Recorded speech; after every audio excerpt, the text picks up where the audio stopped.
could tell the evening wasn't going to go great.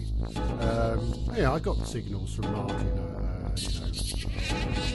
coming and we hadn't sold any seats. So although he didn't really say that, I think he kept his distance because I was doing the thing and something else the other night, and I think he, just gave me a bit of space. Anyway, popped down, set it up. Easy set up now because sound system's sorted, so I just need to pop down and plug stuff up. Picked Martin up, got his stuff, dropped him off. Felt a bit useless, felt a bit out of the way, so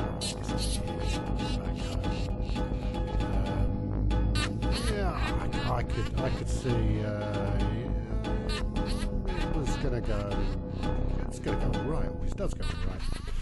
So we went down. So I went back about seven. Yeah, Martin was there. Plugged it in. Took the cables for the microphones. Tested them out. All worked.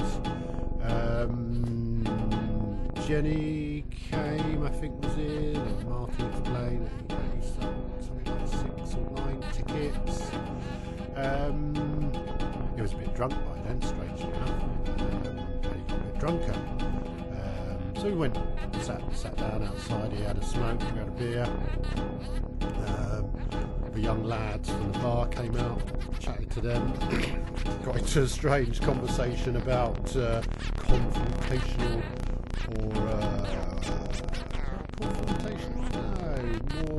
confrontational comedy and how Martin didn't do it, and I kind of said, well, some of the stuff you do is a bit confrontational, but it's not confrontational as politics, it's not political. Anyway, Martin was trying to chat to this guy. Anyway, we packed up, we went upstairs, and I thought it would be fine. Hattie Hayridge arrived, nobody there.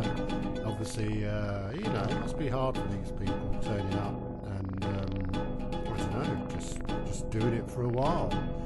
But, people arrived, people came, Martin got drunker, and everybody knew that Martin got drunker. It was a bit like, oh, it's alright, Martin's drunk, let's make a joke about it, and it was a joke in the end. But we carried on, and who was on first? Jos Norris. Jos Norris? No, it wasn't. It was Holly Byrne. Did this great kind of corny screen vampy thing with her big eyes and round face. So that was very funny. Poured some water over her head. Oh dear, I got wet. That kind of thing. And then Jos Norris came on in underpants, shirt, looking like a Kybird. Oh, looked good. He was very good. You rerun it in your head, but he carried on. The audience liked it. Holly came on again as a bebop jazz dude. Excellent, really good. She was great. She was great. Interval. We went into an interval then. I think we go into because it was like, oh, let's sort this out. Oh, Steve Frost came on before that and said a few words, and good words as always Steve Frost is, because Martin was going to do a bit of his madness, but he bowed out a long time ago because I think he doesn't like empty audiences, and I can see that. Nobody likes if you put a show on an empty place at all. And you don't want to pester people that come. You do, because it's better to have a full house than an empty house, even if they're not paying. So, I thought there was enough people there. Good crowd, up for it. The last gig we did, there were people at the front.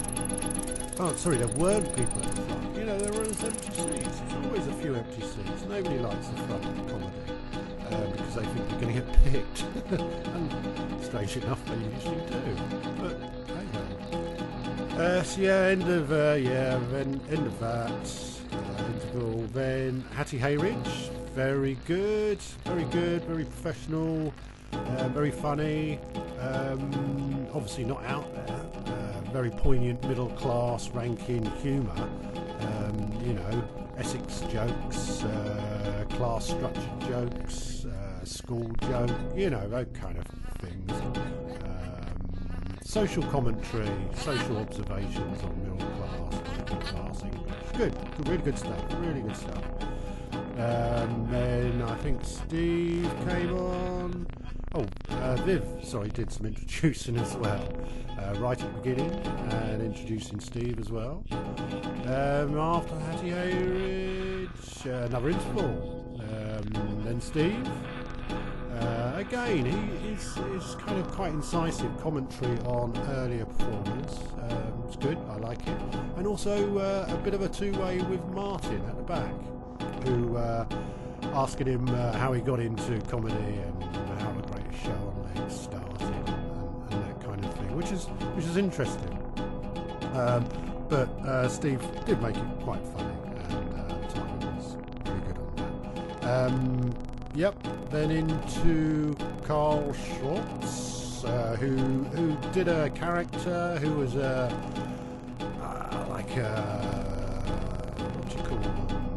Somebody who introduces people. Compare. There we go. We've had two compares in Steve and Vivian. So compare at the like an Irish club.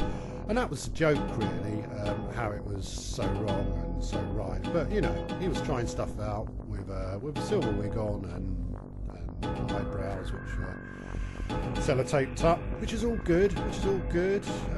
He carried on with that, a wig on a wig, you know, that kind of thing. And then Steve wrapped it up with Vivian again. Nice, concisive comments on Jos Norris about his, probably overtly but inadvertently, sexual content of his stuff, bigoted stuff, if you kind of switched it around.